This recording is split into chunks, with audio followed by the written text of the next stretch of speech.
Armando Maradona nació el 30 de octubre de 1960 en Villa Fiorito, en el partido bonaerense de Lanús. Empezó a jugar al fútbol a los 9 años en el equipo infantil llamado Los Cebollitas. En 1976, cuando tenía tan solo 15 años, fue contratado por Argentinos Juniors. Un año después, fue convocado para jugar en la selección nacional. Le decían el pibe de oro.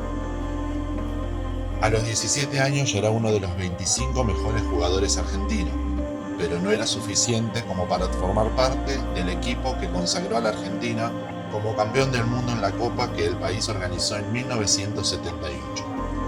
Al año siguiente, Diego fue el capitán del equipo que ganó el Mundial Sub-20 en Japón.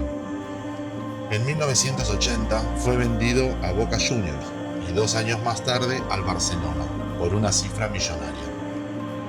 En 1984 fue contratado por el Napoli y allá tuvo un desempeño brillante, conquistando 2 campeonatos italianos en 1987 y 1990, una Copa Italia en 1987 y una Copa UEFA en 1989, y además de eso, una Supercopa Italiana en 1990. Su auge como jugador fue en la Copa del Mundo en 1986 en México, cuando condujo la victoria de la selección argentina sobre Alemania, ganando por 3-2 en la final.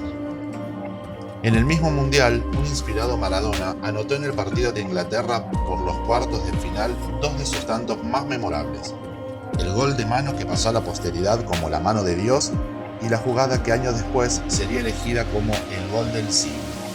Partiendo del círculo central, eludió a 5 adversarios y también al arquero antes de clavar la pelota en el arco. La victoria, por 2-1, resultó en la eliminación de Inglaterra. En la Copa del Mundo de 1990 en Italia, Diego Maradona llevó a la Argentina a la final, pero se tuvieron que conformar con el segundo puesto, cayendo por 1-0 ante Alemania. La relación de Maradona con las drogas se hizo pública por primera vez en 1991, cuando fue expulsado del Napoli tras fallar en un test antidoping.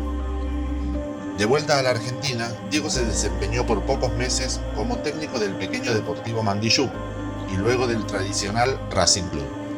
En 1995 volvió como jugador a Boca Juniors y estuvo en el club hasta retirarse definitivamente de las canchas el 30 de octubre de 1997. En el año 2000 fue internado en una clínica de rehabilitación en Cuba, donde terminó viviendo por varios años. El esperado partido de despedida recién se realizó en noviembre del 2001, en un estadio en La Bombonera repleto de estrellas del fútbol y de fieles adoradores. En el año 2003 marcó 2 fuertes separaciones para Diego Maradona, rompió su matrimonio con Claudia Villafañe y se distanció de su representante y amigo Guillermo Coppola. En el año 2005, recuperado y de vuelta en la Argentina, presentó su propio show televisivo, La Noche del 10, donde entrevistó a grandes invitados nacionales e internacionales, como Pelé, Yuya, Roberto Bolaños, Fidel Castro y Mike Tyson. En el año 2008 dirigió a la selección argentina, llevando el equipo a los cuartos de final del Mundial de Sudáfrica de 2010. En sus últimos años se desempeñó como director técnico de varios clubes: Al-Wasl, FC de Dubái, Al-Fujairah, SC de los Emiratos Árabes, Dorados de Sinaola de México y finalmente el club argentino Gimnasia y Esgrima de La Plata. Diego publicó 2 libros: Yo soy el Diego, que es una autobiografía escrita en 2001 cuando vivía en Cuba, y México 86, Mi Mundial, Mi Verdad. Así ganamos la Copa, lanzada en el año 2016 en conmemoración por los 30 años del último mundial conquistado por la Argentina. Además de Dalma y Janina, Diego Armando Maradona tuvo otros 3 hijos reconocidos: Diego Jr., Hanna y Diego Fernando. Tras largos años de lucha, el futbolista falleció el 25 de noviembre del 2020 en Buenos Aires de un paro cardiorrespiratorio. Maradona fue enterrado en el cementerio Jardín de Bella Vista.